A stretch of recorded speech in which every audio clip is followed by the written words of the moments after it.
So before we get into this, let me just say that I was totally right about the fruit that the Gorosei were talking about in the previous chapter being the rubber fruit, and that the rubber fruit was renamed because it originally belonged to Joy Boy, aka the Celestial Dragon's Antichrist. But not only that, but also how Luffy is going to defeat Kaido by, using his Devil Fruit Awakening by turning Kaido into rubber. But actually, it's not rubber. That's why the fruit has been renamed, because it was originally the oil or fat fruit. It really ultimately depends on how Viz is going to translate this. But yeah, pretty cool, right? And if you're wondering, where are you getting this confirmation bias from, Zhoniin? Well, none other than the one above all One Piece YouTubers himself, Uteron. I'll leave a link to his video in the description. Please check it out and please subscribe to him. The title of the chapter is Kid-in-Law versus Big Mom. On the cover, Yanji and Nichi have been caught by the Big Mom pirates in the Mont Dior creature book. Okay, so that's kind of a twist. I know on the previous cover page we saw Germa, but I'm not really sure where they are, because wasn't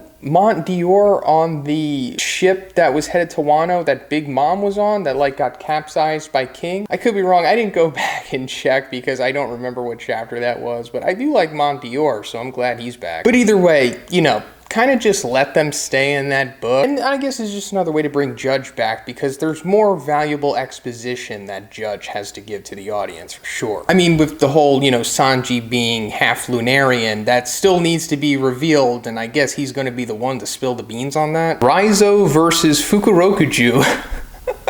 Both are burning, but not releasing their jutsus. So if you've been following my coverage of the spoilers, you already know my opinion on this battle. It's ultimately going to come down to Fukurokuju revealing that he's a part of the Third Eye tribe. So I guess this war of attrition is going to boil down to Fukurokuju eventually going to be like, I didn't want to have to use this on you, but I guess I have no choice. And then, I don't know, something's going to happen and this fight will eventually end. I think this is the longest congruent fight right now in this arc. I'm not sure if Raizo will be straight up defeated, but Fukurokuju, just like Judge, has much valuable exposition to give. Chopper is concerned about Zoro and the adverse effects of the Mink's medicine. So yeah, this was Zoro's ticking clock for sure. We all knew that this was going to come back to bite him, because before he even started fighting King, he had fought against Big Mom and Kaido. And then there was that whole little stretch of chapters where he was like a mummy cross thing. Then he eventually got this aforementioned Mink's medicine. This is essentially the same kind of arc that Luffy went through in Impel Down. He got messed up by Magellan, had to recover, and then got the hormone blast, which was said that it's not good, it's gonna mess you up, Luffy, but it never really came back to bite him.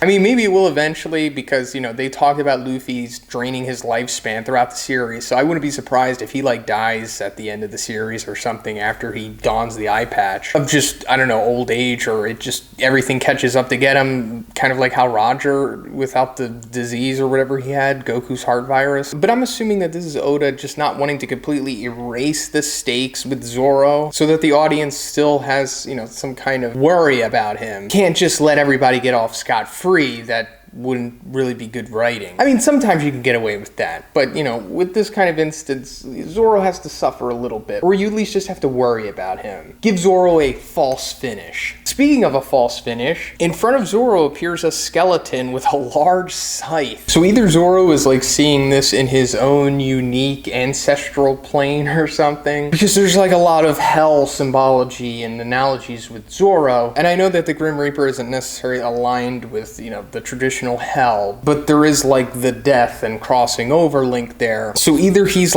seeing this and it's wow, I'm about to die, and then he's no, wait, I can't die because I told Luffy, aka my best friend, that I would never lose again. I'm gonna help him become the king of the pirates. And he's not today. Or it could just be much more simple than that, and this is a Brook gag, meaning Brook is reunited with the team. I would say that it's probably the latter, knowing Oda, but knowing Oda, it could easily be the former as well. It's not like I totally understand all of his writing and all of his tells and everything, because I don't. Only Uteron really does. Izo has defeated his enemy, but CP0 appears. They seem to be sidelined because they have urgent matters to attend to, but Izo stops them. So they're urgent matters that they're attending to, I'm assuming, is the arrival of Zhoniin, because, you know, he kind of showed up in the previous chapter, and I'm assuming he's going to start wiping away the Marine warships. But also Zhoniin being here is like so important for multiple reasons. I mean, I already talked about it in the previous video. And Zhoniin himself is heavily implied to have had the perpetual youth surgery performed on him. And if what Uteron says is true, and I'm pretty sure it is. I mean, if you haven't noticed by now, I'm a devout follower of his. The flower capital will for sure go up in flames at some point, but Zhoniin is gonna like do the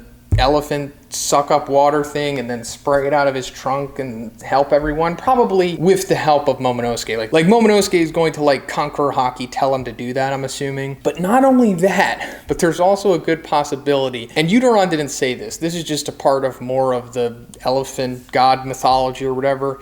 That big sword in Onigashima, I talked about this so long ago, but I said that that's for sure Chekhov's gun or Chekhov's giant sword. Like, that thing is there because it's going to be used, and I was wondering, like, who's going to use it? Zhoniin. He's going to, like, grab it with his trunk and start wrecking people. Yamato tries to stop the fire demon by attacking it directly. So this is something that bothers me with Oda's arcs. Like, he has multiple ticking clocks, and sometimes they really force you to suspend your disbelief even more than you already are. Like the bird cage, we all have our opinions on that. This thing really shouldn't be giving the powerful fighters much of a problem, because it's just coming from Kanjuro's fruit, which isn't even like particularly powerful. So like a good dose of Haki should just take this thing out immediately. Kid in Law versus Big Mom. At the beginning of this part, we see that Big Mom had defeated them. So that's pretty interesting. So we haven't seen this fight in a while. I think the last time we saw like them actually going at each other was 1031 maybe, and then after that we kind of just saw like one single panel of Big Mom like in the battle, but we didn't see exactly what she was doing. And before, you know, we saw Kid and Law use their Devil Fruit Awakenings on Big Mom and really mess her up. It was pretty awesome, and Big Mom actually like acknowledged it, which made me like Big Mom even more than I already do, because Big Mom was like, and I'm paraphrasing, but that gave me more pain than I felt in a while or something, and I could see you're coming for my throne just like Straw Hat is. Well, if you think you could take it, come on and try. Something like that. Big Mom is just a really great character. One of the best in One Piece, in my opinion. Big Mom leaves for Kaido, but Kid and Law attack her again. Kid and Law say, "Listen, old lady, even if we die, we won't let you get to the roof." So this maybe could be parallels to what Zoro's going through at the moment, if it's not a Brook gag. But yeah, this is great, and I did not expect them to be defeated, even reading these spoilers for the first time, because like I've said many times before, Kid and Law must defeat Big Mom in this arc, because they must be recognized as emperors coming out of this arc. It was all set up in Sabaody, and it's for sure going to come to fruition here. I'm not sure if they're going to straight up kill Big Mom the way that Luffy is going to kill Kaido. Kaido is more so going to die of his own volition once he's turned into oil or fat by Luffy's Devil Fruit Awakening. I'm assuming that the fires that he caused in the Flower Capital are going to set him ablaze, and he's going to have a worse death than Odin, which is very fitting. But I'm not really sure if Big Mom is going to have the same kind of fate. Like, I really wouldn't be surprised if she straight up just lives for the rest of the series until the end and afterwards. But yeah, that's pretty much it for the spoilers today, guys. And like I said, this is eventually going to lead to Kid and Law defeating Big Mom somehow, and then I guess we're going to see Luffy defeat Kaido, because we for sure are coming to the end of this arc. And by coming to the end, I mean maybe sometime in the summer it'll be over. Maybe in time for like the Shanks movie, which is, you know, coming out this year. Get hyped, because I keep forgetting that that's a thing. But let me know what you think about these spoilers in the comments, guys. And if you like the video, just subscribe to the channel, because liking and disliking doesn't matter anymore. Have a great day. I'll see you in the next one.